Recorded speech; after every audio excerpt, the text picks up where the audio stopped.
If MrBeast is the king of the spectacle economy, maximizing views through massive scale and shock, then Miss Rachel is the reigning monarch of the trust economy. She has built a multi-million-dollar empire on something entirely different: pedagogy, consistency, and a sincere connection with parents and their toddlers.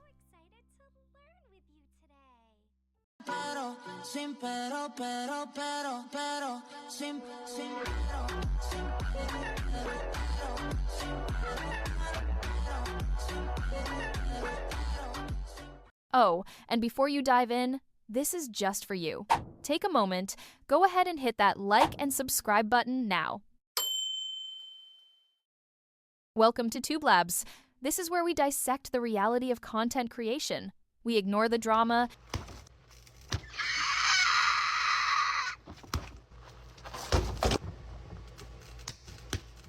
and instead, we look at the data, the pure, unvarnished story of consistency and will. Our deep dive today is into a channel that represents the absolute necessity of niche authority, Miss Rachel's Songs for Littles. She demonstrates that the most valuable commodity in the family content space isn't views, it's parental permission and trust. Her growth proves that the best YouTube blueprint isn't always the most expensive, but the most scientifically sound. Little known fact, Miss Rachel, whose real name is Rachel Griffin Accurso, didn't set out to conquer YouTube. She was a public school music teacher and holds 2 master's degrees, but her true mission was born out of a crisis. Her own son was experiencing a speech delay. She looked for content that could help and found a vacuum. She realized the biggest gap in the creator economy wasn't more content, but better, research-backed content. The success of Songs for Littles is rooted in the competitor Flaw.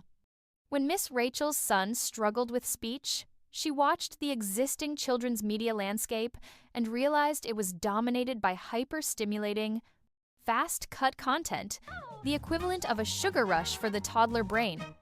This is the key insight. High-speed content often increases attention, but degrades learning during critical early development. Miss Rachel offered the counterproduct: slow, intentional, and repetitive.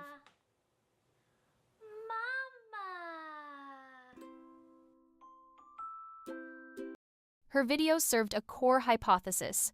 Parents would flock to a low-tech solution that was demonstrably effective. Her success began not in a studio, but in a small apartment, proving that the most important resource wasn't budget, but unmet parental need.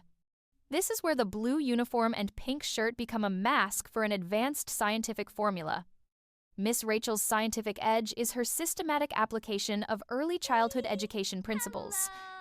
The techniques are deliberate and effective. Child-directed speech. Her voice uses a higher pitch, slower tempo, and exaggerated enunciation.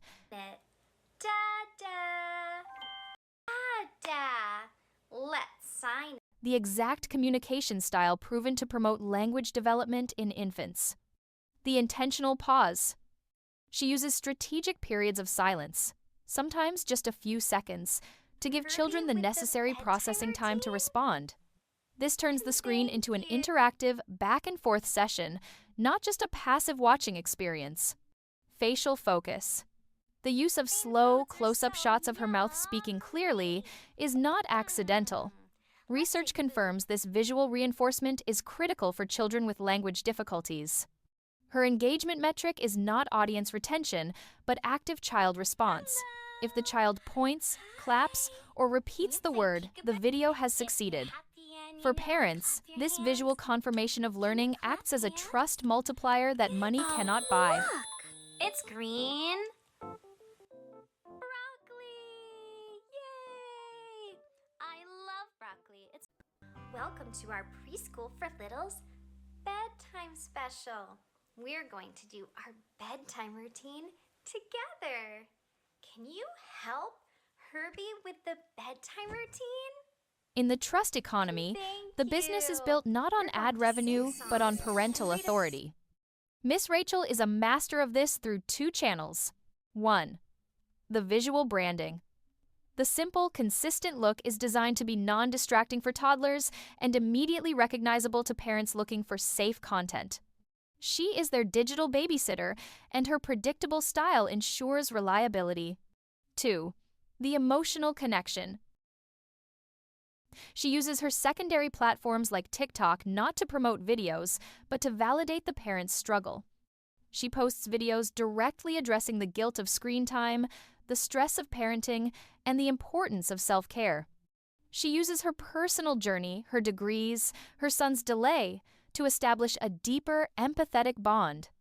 She has created a brand where the pedagogical authority, her degrees, is seamlessly fused with relatable humanity, her honesty about parenting. The combination is a formidable barrier to entry for any competitor. In this blueprint, profit is a byproduct of trust. Miss Rachel's ventures are all calculated expansions of her educational mission, not financial pivots. Diversification, the safe way. She has secured licensing deals with platforms like Netflix and launched a successful line of books and toys. Crucially, these ventures reinforce the brand's core values. The toys are focused on developmental play, the books are focused on language. The barrier to entry. Her competitive moats are not capital or scale, like MrBeast, but verified educational expertise and established trust. A production company can copy a set, but they cannot replicate a master's degree in music education or the deeply personal, empathic journey that launched the channel. The success of Miss Rachel is proof that for certain niches, the smartest business model is to be the absolute, most trusted authority in the room. She shows that when you solve a deep, personal problem for the audience, the revenue will follow, sustainably and loyally. Miss Rachel built her empire by prioritizing developmental psychology over sensationalism, turning educational expertise into a powerful, trusted brand. Her blueprint proves that a commitment to authentic, research-backed quality is a viable, enduring path to digital dominance. And for all the creators we analyze, our goal is to not just deconstruct their success, but to learn from them. In the future, TubeLabs hopes to sit down with creators like Griffin Accurso to turn the data on its head and get the answers directly from the source. The question is, what would you ask the woman who built an empire by slowing down, using her own life struggles to educate millions, and giving parents permission to breathe? This was TubeLabs. Thank you for watching.